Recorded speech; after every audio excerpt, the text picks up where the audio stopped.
Selamat malam pemirsa, kembali di Metro TV Newsroom. Anggaran fantastis Pemprov DKI Jakarta masih menuai kontroversi hingga saat ini. Sejumlah pertanyaan masih menghantui publik, mulai dari anggaran untuk bolpen yang mencapai hampir 124 miliar rupiah, anggaran untuk cat jalur sepeda senilai 74 miliar rupiah, dan anggaran konsultan kampung kumuh senilai 556 juta rupiah per RW.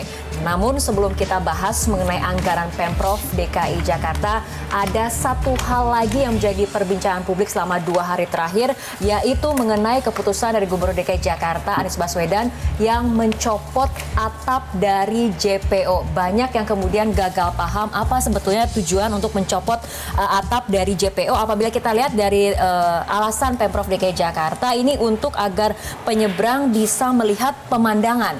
Sebetulnya menurut teman-teman ini alasan yang logis atau tidak sih? Karena untuk menikmati pemandangan kan tidak harus dari JPO. Kalau saya bukan gagal paham, tapi sedang mencoba memahami.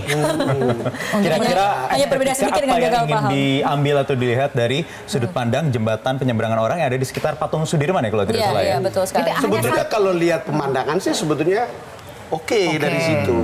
Cuman apakah orang mau selfie atau tidak? Untuk bersuah foto. Bersuah foto atau tidak, itu kan lihat apakah memang temaram lampu di Jakarta ini hebat. Yeah. Saya beberapa kali keliling ke kota-kota di Cina. Di sana itu lampu di gedung-gedung itu menyala sampai jam 2 malam. Yeah. Setelah itu baru mulai redup. Kita di sini nggak begitu sebetulnya. Sudah malam, malam, ya sebetulnya praktis hanya. Ada sebenarnya Bang, kalau di kawasan SCBD sekarang ada beberapa tower gedung yang menyala, bahkan menunjukkan ada khas-khas tertentu begitu kan, ketika ada momen Indonesia kemerdekaan merah putih warnanya. Tapi dari segi kenyamanan dan keamanan itu tidak hanya di area tertentu, tidak seluruhnya. Tapi kalau bisa dilihat dari segi kenyamanan dan keamanan bagi pengguna jalan ataupun penyeberang JPO ini seperti apa? Fungsi layanan umum itu kan pasti ada 3 hal paling tidak kan. Keamanan, kenyamanan, terus kemudian keselamatan. Aspek ini kalau hilang satu memang agak kurang ideal. Sebetulnya gitu ya. kalau apalagi ini masuk musim penghujan seperti itu ya. Ceritanya kan banyak orang merasa sudah terbiasa dengan JPO yang beratap. Betul, itu poinnya Begitu Bang. tidak ada atap, lalu kemudian orang bertanya, nanti lagi musim hujan, lalu kalau kepanasan. Sebetulnya di luar negeri, di kota-kota besar. Tidak ada atap sebenarnya, Tidak ada atap sebetulnya. Cuman mereka punya itu lebar sekali. Jadi ini masalah kebiasaan begitu ya? Dan itu didesain sejak awal. Kalau ini kan permasalahannya, kalau saya sempat lihat Bang tadi Bang. Saya sempat lihat tapi sambil mengarah ke Bundaran HI, kita ada sama-sama acara tadi pagi. Memang kalau ke Bundaran HI ada view soal Bundaran HI, tapi masih agak terlalu jauh.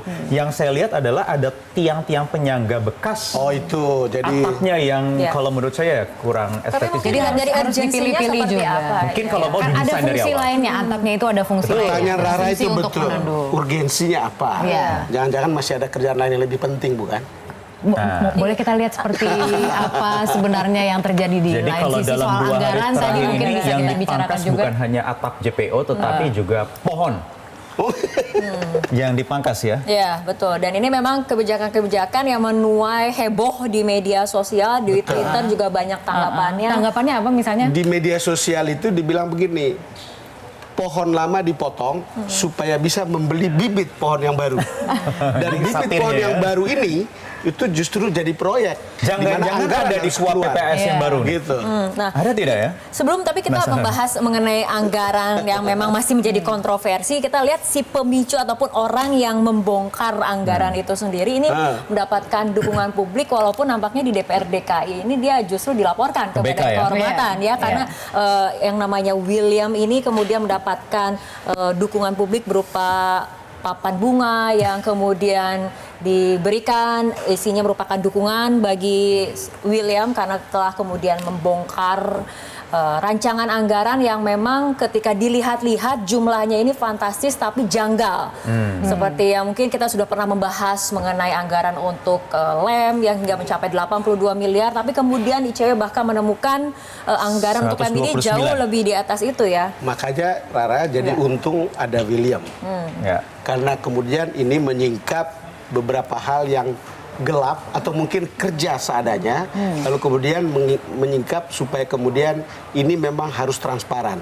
Saya baca di beberapa tempat William itu cuma ngomong, ya kalau bisa sih itu harus transparan, itu harus dibuka, linknya itu harus dibuka untuk publik, gitu supaya kemudian orang ikut sejak awal. Sejak awal. Ya, Tetapi saya intinya adalah untuk mengundang partisipasi dari publik juga, betul, bukan untuk transparansi, melihat kalaupun misalnya memang ada anggaran yang perlu dikoreksi, itu adalah salah satu fungsinya.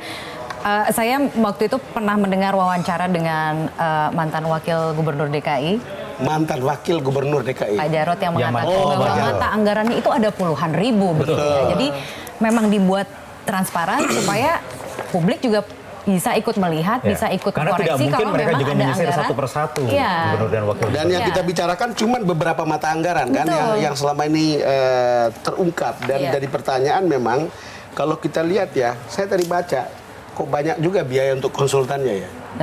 Coba bayangkan hanya dari 5 mata anggaran itu untuk konsultan itu ada konsultan pendampingan pembangkit listrik tenaga sampah, ada konsultan untuk penataan kampung kumuh yang 556 juta per RT atau 23 miliar per tahun. Tadi itu yang listrik itu 10 miliar.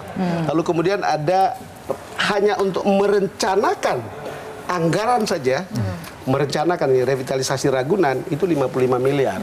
Kadang-kadang ada pertanyaan saya, kalau terlalu banyak menggunakan konsultansi ini, mungkin ada aturan yang memang begitu. Lalu kemudian pegawai DKI itu kerja apa?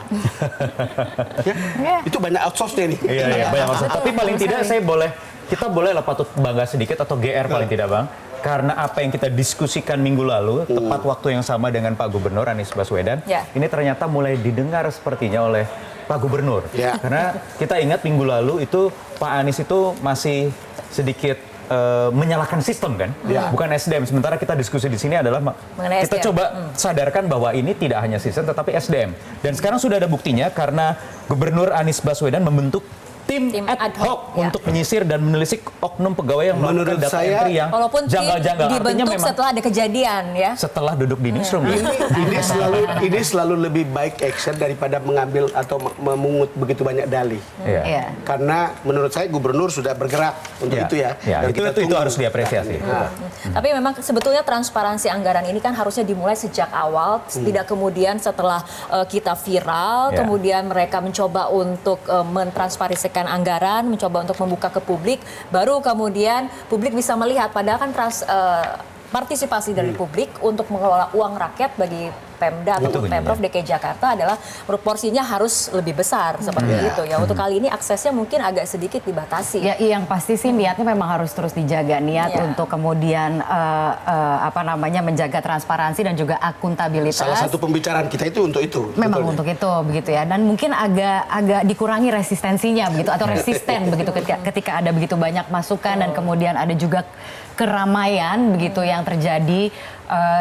Yang kemudian direspon dengan cara anggaran yang tadinya sudah diupload atau draft anggaran yang tadinya sudah diupload ke website itu kemudian sekarang tidak bisa diakses lagi. Kita percaya sih DPRD pasti bekerja untuk ini. Tetapi yang kita khawatir itu kalau tidak diributkan, jangan-jangan terus saja. Betul.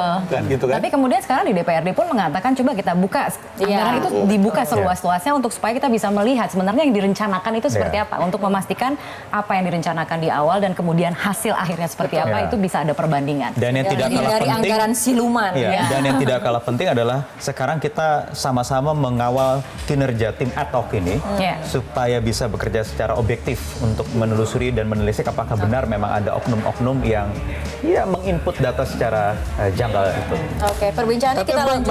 Menginput data secara janggal itu memang menurut saya itu kita pun merasa janggal. Ya kan? Apa sih kerjanya sampai kemudian tiba-tiba hanya menginput yang janggal-janggal kayak begini. Oke, kita lanjutkan kembali nih perbincangan mungkin di isu-isu yang mungkin paling masa episode panas. Berikutnya akan masih kita bicarakan soal anggaran terakhir ini. Evaluasi tim ad hoc-nya ya. Tapi kita ikuti jeda berikut terlebih dahulu teman-teman.